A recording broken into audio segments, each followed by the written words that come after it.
कहानी की शुरुआत में हमें दो भाइयों को दिखाया जाता है, जिनमें से बड़े भाई का नाम निथिन और छोटे का नाम सैम है। ये दोनों भाई चोरी छुपे एक म्यूजियम में जाते हैं और वहां जाकर एक मैप चुराने की कोशिश करते हैं। यहाँ बड़ा भाई निथिन अपने छोटे भाई सैम से कहता है कि यह मैप बहुत ज्यादा कीमती है और यह मैप एक बहुत ही बड़े खजाने का रास्ता दिखाता है। यह कहकर बड़ा भाई फ्रेम को खोलकर मैप चुराने ही वाला होता है कि तभी वहाँ पीछे से गार्ड आ जाते हैं और वो इन दोनों भाइयों को पकड़कर एक अनाथ आश्रम में ले जाते हैं। दरअसल इन दोनों के पेरेंट्स नहीं थे और यह दोनों शुरू से ही अनाथ आश्रम में रहा करते थे। पुलिस उस अनाथ आश्रम की हेड से कहते हैं कि यह दोनों म्यूजियम से चोरी करते हुए पकड़े गए। ये सुनकर वो लेडी बहुत ज्यादा गुस्सा हो जाती है, क्योंकि इन दोनों भाइयों का यह पहली बार नहीं था। ये दोनों भाई पहले भी कई बार उस मैप को चोरी करते हुए पकड़े गए थे। इसलिए वो लेडी इनके बार बार चोरी करने की आदत से तंग आकर पुलिस ऑफिसर से कहती है कि सैम अभी छोटा है, इसलिए आप सैम को छोड़कर निथिन को अपने साथ जेल ले जाओ, क्योंकि बार बार समझाने के बावजूद भी निथिन चोरी करना नहीं छोड़ रहा था। अब यहाँ निथिन जेल नहीं जाना चाहता था, इसलिए वो यहाँ से भागने का डिसाइड करता है। तब वो अपने सामान को पैक करने के बहाने अपने रूम में जाता है। वो अपना सामान पैक करके यहाँ से भागने ही वाला होता है कि तभी पीछे से उसका छोटा भाई सैम आ जाता है। सैम अपने बड़े भाई से कहता है कि तुम मुझे छोड़कर जा रहे हो, मैं तुम्हारे बिना नहीं रह सकता। यह सुनकर सैम का बड़ा भाई सैम के पास आता है और उसे कहता है कि मैं खुद को पुलिस के हवाले नहीं करना चाहता। तुम जानते हो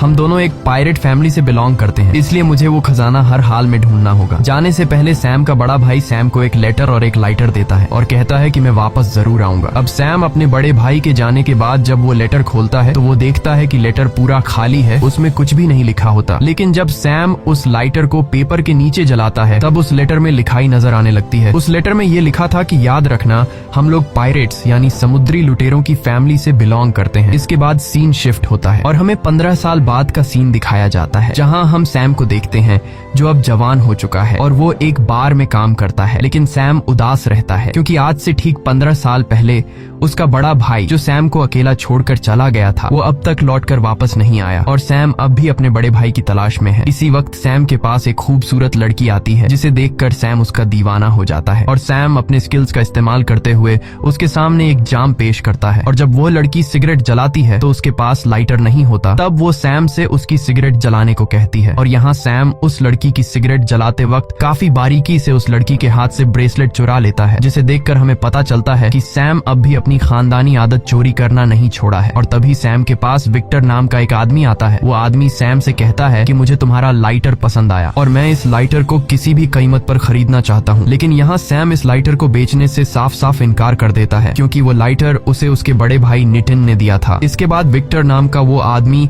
अपने असली मुद्दे पर आता है। वो सैम से कहता है कि मुझे पता है कि तुम अपने बड़े भाई की तलाश में हो और मैं जानता हूँ कि वो कहाँ पर है। ये कहकर विक्टर नाम का वो आदमी वहाँ से चला जाता है। उस आदमी के जाने के बाद जब सैम अपनी पॉकेट चेक करता है जिसके अंदर उसने उस लड़की से चुराया हुआ ब्रेसलेट रखा था, तब सैम को अपनी पॉकेट में ब्रेसलेट नहीं मिलता, बल्कि ब्रेसलेट की जगह उसे विक्टर नाम के उस आदमी का कार्ड मिलता है जिस पर विक्टर का एड्रेस लिखा हुआ होता है। यानी कि विक्टर सैम से भी चोरी में 2 कदम आगे है और अब सैम सीधा विक्टर के घर पर चला जाता है। अंदर आकर वो देखता है कि इस घर में हर जगह कीमती चीजें रखी गई हैं और तभी सैम की नजर उस मैप पर पड़ती है जो आज से 15 साल पहले सैम और उसके बड़े भाई ने चुराने की कोशिश की थी। अब जब सैम इस मैप को देख रहा होता है तभी पीछे से विक्टर आ जाता है। विक्टर कहता है कि मुझे पता था कि तुम यहाँ आओगे। तब सैम विक्टर से कहता है कि यह तो वही मैप है जिसमें एक खजाने का नक्शा दिखाया गया है और इस मैप के रास्ते पर जाकर बहुत सारे लोगों ने अपनी जान दे दी और उन्हें कुछ भी हासिल नहीं हुआ। ये सिर्फ एक झूठी कहानी थी। तब विक्टर सैम से कहता है कि यह कोई झूठी कहानी नहीं है और ये खजाना सच में है। इसके बाद विक्टर वहाँ एक बुक खोलता है और इस बुक में वो सैम को एक शिप की तस्वीर दिखाता है और कहता है कि यह शिप कोई आम शिप नहीं है, बल्कि यह एक बहुत ही पुरानी शिप है जिसकी कीमत 500 करोड़ है। साथ ही साथ इस शिप में बहुत सारा खजाना भी छुपा हुआ है। तब सैम विक्टर से कहता है कि मेरा भाई कहाँ है, जिस पर विक्टर जवाब देता है कि तुम्हारा भाई और मैं इसी खजाने के पीछे लगे हुए थे, लेकिन फिर तुम्हारा भाई कहीं खो गया और पिछले 2 सालों से मैंने उसे नहीं देखा। लेकिन जाने से पहले तुम्हारे भाई ने इस खजाने के बारे में मुझे कई क्लूज दिए और मुझे पता है कि तुम्हें भी इस खजाने के बारे में काफी जानकारी है, इसलिए हम दोनों मिलकर इस खजाने को ढूंढ लेंगे। लेकिन सैम विक्टर के इस ऑफर को रिजेक्ट कर देता है। तब विक्टर सैम से कहता है कि अगर तुम मेरा साथ दोगे तो तुम्हें तुम्हारा बड़ा भाई भी मिल सकता है। ये सुनकर सैम सोच में पड़ जाता है और सीधा घर चला आता है। घर आकर वो अपने भाई की फोटोज देखने लगता है। अपने भाई की फोटोज देखकर सैम बहुत ज्यादा इमोशनल हो जाता है और विक्टर के साथ खजाना और अपने भाई को ढूंढने के लिए राजी हो जाता है। अगली सुबह सैम विक्टर के पास जाता है और उससे कहता है कि मैं खजाना ढूंढने के लिए तैयार हूँ। तब विक्टर उसे पेपर पर एक की का साइन दिखाता है और कहता है कि यह वही चाबी है जिससे हम खजाने तक पहुंच सकते हैं। और इस तरह की 2 और चाबियां हैं, जिसमें से एक चाबी तो मेरे पास है, लेकिन दूसरी चाबी एक ऑक्शन कंपनी में नीलाम होने वाली है, जिसे हमें जल्द ही चुराना होगा। इसके बाद विक्टर सैम को उसी ऑक्शन कंपनी के पास ले जाता है और सैम से कहता है कि ये वही कंपनी है जहां पर वो दूसरी चाबी हमें चुरानी है। इसके बाद ये लोग इस चाबी को चुराने के प्लान में लग जाते हैं और उनका प्लान काफी सिंपल होता है कि ये दोनों इस ऑक्शन कंपनी की लाइट्स बंद कर देंगे और अंधेरे में इस चाबी को चुरा कर ले जाएंगे। इसके बाद फाइनली वह दिन आ जाता है जिस दिन वह चाबी नीलाम होने वाली होती है। ये दोनों भी इस ऑक्शन कंपनी में पहुंच जाते हैं। अब प्लान के मुताबिक जब सैम लाइट्स ऑफ करने के लिए कंट्रोल रूम में जाता है, तभी वहाँ सिक्योरिटी गार्ड्स आ जाते हैं और सिक्योरिटी गार्ड्स सैम को पकड़ने लगते हैं, लेकिन सैम उनसे खुद को बचाता हुआ वहाँ से भागने लगता है। लेकिन सिक्योरिटी गार्ड सैम का पीछा नहीं छोड़ते। तब सैम इन सिक्योरिटी गार्ड से खुद को बचाने के लिए छत पर लगी लाइट से लटक जाता है और इन लाइट्स की मदद से वह फ्लोर के एक साइड से दूसरे साइड पर पहुंचने की कोशिश करता है। इस दौरान नीचे मौजूद सभी लोगों की नजर सैम पर होती है और इसी मौके का फायदा उठाते हुए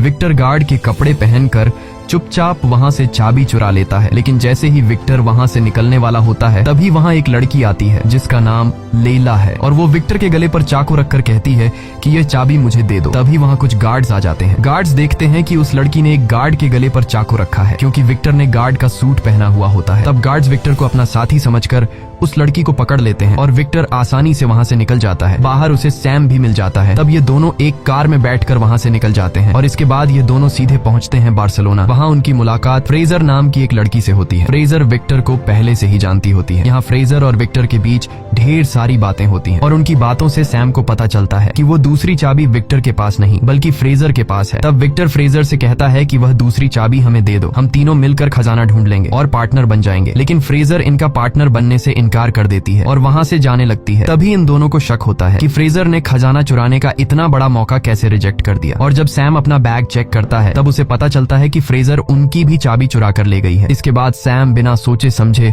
फ्रेजर के पीछे भागने लगता है और काफी देर तक भागने के बाद जब फ्रेजर अपनी कार में बैठकर निकलने ही वाली होती है, तब उसकी कार के सामने सैम आ जाता है और साथ ही विक्टर भी वहाँ पहुँच जाता है। विक्टर फ्रेजर से कहता है कि अगर तुम सारा खजाना अकेले लेना चाहती हो तो जाओ, चली जाओ, हम तुम्हें नहीं रोकेंगे, लेकिन तुम नहीं जानती कि यह चाबी कहाँ और किस वक्त लगेगी और इसका राज सिर्फ सैम को ही पता है। यह सुनकर फ्रेजर इन दोनों के साथ काम करने के लिए तैयार हो जाती है और इसके बाद ये तीनों एक चर्च पहुंचते हैं और ये लोग उस चर्च के नीचे बेसमेंट में चले जाते हैं। वहाँ उन्हें वो चाबी लगाने की जगह भी मिल जाती है। वो चाबी लगाने की जगह एक स्टेचू के नीचे होती है। अब इन लोगों को ये बात नहीं पता थी कि चाबी को किस साइड पर घुमाना है। तब विक्टर एक बुक पढ़ता है और कहता है कि दोनों चाबियों को राइट साइड घुमाना है और जब ये लोग चाबी को राइट साइड पर घुमाते हैं, तभी उस स्टैच्यू से तीर निकलने लगते हैं। लकीली इन तीनों को तीर नहीं लगती और उनकी जान बच जाती है। इसके बाद दोबारा रिस्क लेते हुए सैम और फ्रेजर चाबियों को लेफ्ट साइड पर घुमाते हैं, जिसके बाद स्टैच्यू के नीचे से रास्ता निकल आता है। वो रास्ता एक टनल से होकर जा रहा था। तब यहाँ विक्टर कहता है कि तुम दोनों उसी टनल के रास्ते से आगे बढ़ो, मैं यहाँ बाहर तुम लोगों को प्रोटेक्ट करूंगा ताकि कोई भी तुम्हारे पीछे अंदर नहीं आ सके। सैम और फ्रेजर को विक्टर की बात ठीक लगती है, जिसके बाद सैम विक्टर को अपने मोबाइल के जीपीएस के साथ कनेक्ट कर लेता है ताकि ये लोग जहाँ पर भी हों इन्हें एक दूसरे की लोकेशन मिलती रहे। इसके बाद सैम और फ्रेजर उस टनल के रास्ते से आगे बढ़ने लगते हैं और आगे बढ़ते हुए ये दोनों एक दूसरे दरवाजे के पास पहुंच जाते हैं जो इसी क्रॉस वाली चाबी से खुल सकता था। अब फ्रेजर जैसे ही उस दरवाजे को खोलने की कोशिश करती है तो वहां पर पानी भरना शुरू हो जाता है, क्योंकि ये दरवाजा ऊपर एक फाउंटेन से जुड़ा हुआ होता है और अगर जल्दी ये लोग बाहर नहीं निकले तो ये लोग पानी में डूब कर मर जाएंगे। और अब इस दरवाजे को खोलने के लिए दूसरे दरवाजे पर चाबी लगाकर पहले उसे खोलना होगा। सैम यहाँ विक्टर को कॉल करता है और उसे अपनी सारी सिचुएशन समझाकर कहता है कि बाहर तुम्हें एक चाबी का होल दिखाई देगा, तुम्हें जल्दी उसे खोलना होगा। अब विक्टर जो पहले से सैम के साथ जीपीएस के थ्रू कनेक्ट था, इसलिए वो उनकी लोकेशन जान लेता है कि ये दोनों कहाँ फंसे हैं। विक्टर उस जगह के करीब आकर जब सामने देखता है तो उसे वो चाबी वाला होल भी नजर आ जाता है। अब विक्टर उस जगह में चाबी लगाने के लिए सामने लगे ग्लास को तोड़ने लगता है। तभी लेला नाम की वो लड़की वहाँ आ जाती है जिसने पहले भी विक्टर पर अटैक किया था और अब इन दोनों में फाइट होने लगती है। दूसरी तरफ सैम और फ्रेजर पानी में डूबते ही जा रहे थे। यहाँ विक्टर उस लड़की से काफी देर तक लड़ने के बाद उसे सामने के ग्लास पर मारकर बेहोश कर देता है और जल्दी से उस दरवाजे में चाबी लगा देता है। विक्टर के चाबी लगाते ही दूसरी तरफ सैम और फ्रेजर के लिए ऊपर से दरवाजा खुल जाता है और उनकी जान बच जाती है। अब ये दोनों उस जगह से बाहर आते हैं और एक बार फिर से आगे बढ़ने लगते हैं। अब बारी थी फाइनल दरवाजे को खोलने की, लेकिन कोई भी ये नहीं जानता था कि इस दरवाजे को कैसे ओपन करना है। विक्टर बाहर खड़ा एक होल में से इन दोनों को देख रहा था।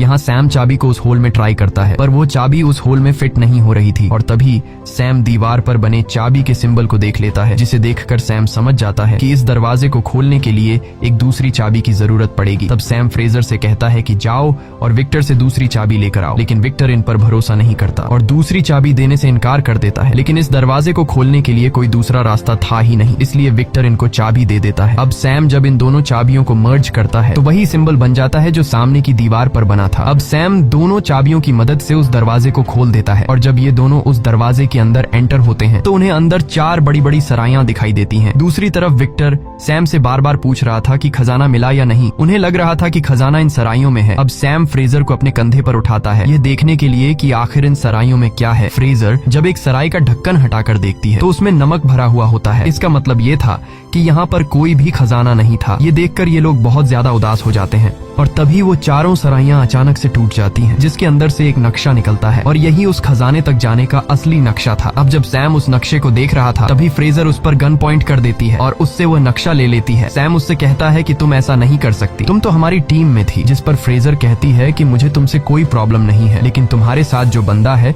जिसका नाम विक्टर है वो एक धोखेबाज इंसान है और उसने तुम्हारे बड़े भाई को भी धोखा दिया था। इसके बाद फ्रेजर सैम को गन से सिर पर मारकर बेहोश कर देती है और अपने साथ मैप और दोनों चाबियों को लेकर वहाँ से चली जाती है। कुछ देर बाद विक्टर सैम के पास आता है और वो सैम को बेहोश देखकर समझ जाता है कि फ्रेजर हमें धोखा देकर अपने साथ मैप और चाबियां ले गई है। सैम को जब होश आता है तो वो विक्टर से गुस्से में पूछता है कि मेरा भाई कहाँ है। अब विक्टर उसे बताता है कि मैं और तुम्हारा भाई बहुत साल पहले इस खजाने को ढूंढने के लिए निकले थे, लेकिन इस खजाने को ढूंढने सिर्फ हम नहीं बल्कि लैला नाम की वो लड़की भी थी जिसने म्यूजियम में मेरी गर्दन पर चाकू रख दिया था और उसी ने तुम्हारे भाई को मार दिया। ये सुनकर सैम बहुत ज्यादा इमोशनल हो जाता है और वहाँ से जाने लगता है, लेकिन तभी विक्टर उससे कहता है कि तुम्हारा भाई चाहता था कि उसके मरने के बाद तुम उसके सपने को पूरा करो। ये सुनकर सैम विक्टर से कहता है कि ठीक है, मैं इस खजाने तक अपने भाई के लिए जरूर जाऊंगा और खजाना मिलते ही हम दोनों के रास्ते अलग अलग हो जाएंगे। ये कहकर सैम वहाँ से चला जाता है। दूसरी तरफ हम फ्रेजर को देखते हैं जहाँ पर लैला भी मौजूद होती है। ये वही लड़की है जिसने सैम के बड़े भाई को मारा है और यहाँ हमें पता चलता है कि फ्रेजर और लैला दोनों एक ही आदमी के लिए काम करती हैं। फ्रेजर अपने बॉस को वो नक्शा और चाबी दे देती है, जिसे देखकर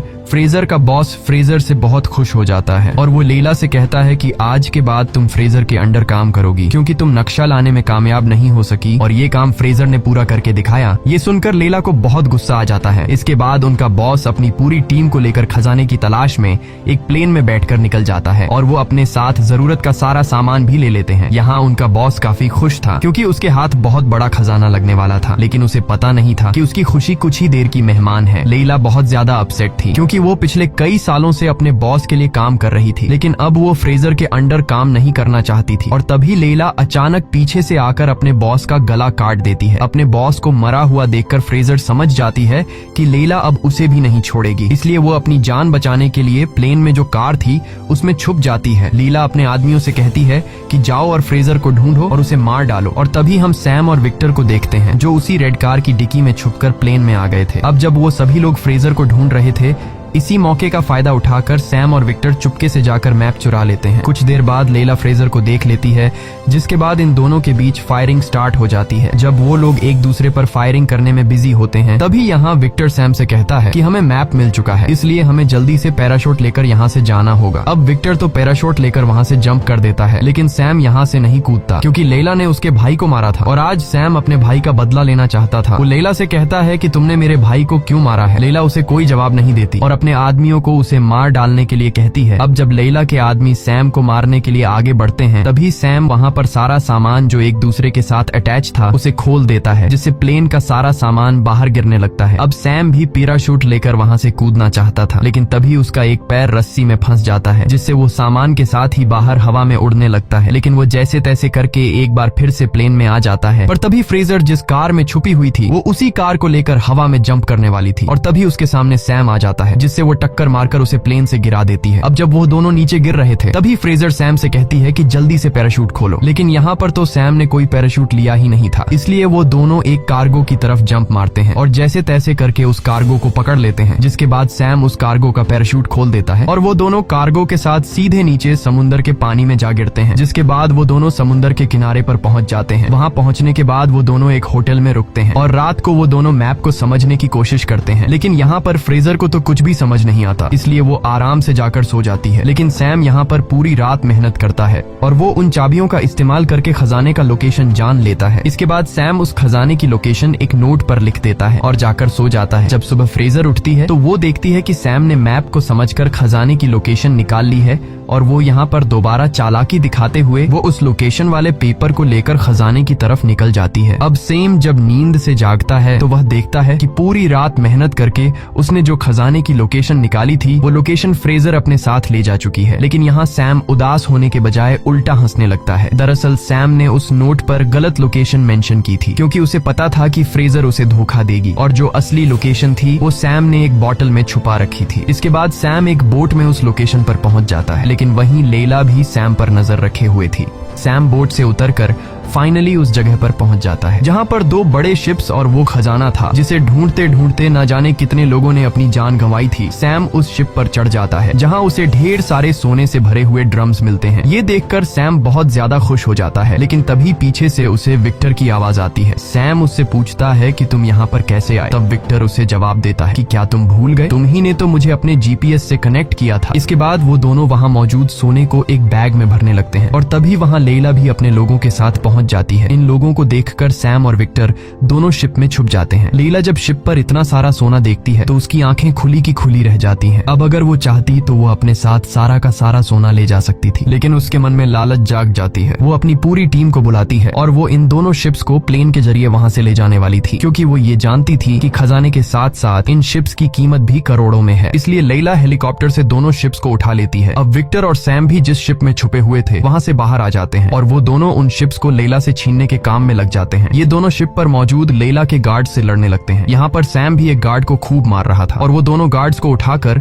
शिप से नीचे फेंकने लगते हैं। काफी देर तक गार्ड से लड़ने के बाद वो दोनों एक शिप को हाईजैक कर लेते हैं। अब लैला जब देखती है कि उसका एक शिप सैम और विक्टर ने हाईजैक कर लिया है तो वो बहुत गुस्सा हो जाती है और वो अपना हेलीकॉप्टर उनके पीछे लगा लेती है। विक्टर उनसे बचने के लिए हेलीकॉप्टर के जरिए शिप को तेजी से आगे बढ़ाता है, मगर यहाँ लैला भी उसका पीछा नहीं छोड़ती और वो अपना शिप विक्टर के शिप के करीब करके अपने लोगों को विक्टर और सैम से लड़ने के लिए भेज देती है। अब यहाँ सैम उन लोगों से लड़ने लगता है और तभी लैला सामने से आकर विक्टर के शिप को टक्कर मारती है, लेकिन इस टक्कर से विक्टर के शिप को ज्यादा नुकसान नहीं पहुंचता। इसलिए लैला अब दोबारा पीछे जाकर फिर से फुल स्पीड में विक्टर के शिप से टक्कर मारने के लिए आगे बढ़ती है। तभी सैम अपने शिप पर एक पुरानी कैनन देख लेता है और वो जल्दी से उसमें गन पाउडर लोड करके लैला के हेलीकॉप्टर पर अटैक कर देता है, जिससे लैला के हेलीकॉप्टर में आग लग जाती है और वो शिप एक पहाड़ से जा टकराता है। लेकिन टकराने से पहले लैला जैसे तैसे करके अपने शिप से कूदकर विक्टर के शिप पर आ जाती है और वो यहाँ शिप से एक बहुत बड़ी चेन समंदर में फेंक देती है, जिसकी वजह से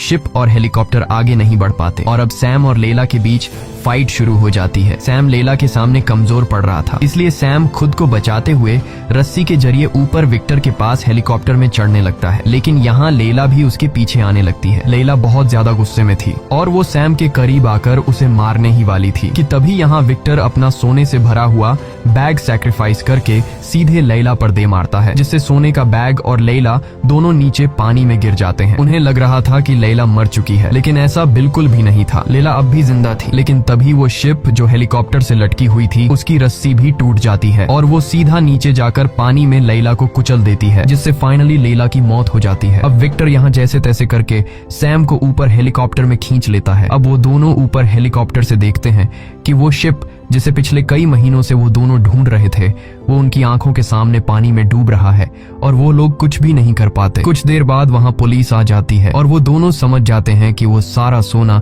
अब गवर्नमेंट का हो चुका है। यहाँ विक्टर अपने हाथ से इतना बड़ा खजाना खोकर थोड़ा सा मायूस हो जाता है। तब सैम उससे कहता है कि दुखी मत हो और फिर सैम एक एक करके अपनी जेब से गोल्ड की स्लेट्स निकालने लगता है। ये देखकर विक्टर बहुत ज्यादा खुश हो जाता है और वो दोनों खुशी खुशी जाने लगते हैं। मूवी के एंड में हम देखते हैं कि एक मोटर बोट से विक्टर और सैम का कोई पीछा कर रहा है, जो कि कोई और नहीं बल्कि फ्रेजर ही थी, जिसे सैम ने बेवकूफ बना दिया था। इसके बाद हमें एक जेल दिखाई जाती है, जहां हम देखते हैं कि सैम का बड़ा भाई मरा नहीं था, वो अभी भी जिंदा है और वो एक जेल में है। इसी के साथ ये कहानी खत्म हो जाती है। अगर आपको ये वीडियो अच्छी लगी हो तो हमारे चैनल को सब्सक्राइब और वीडियो को लाइक जरूर कीजिएगा।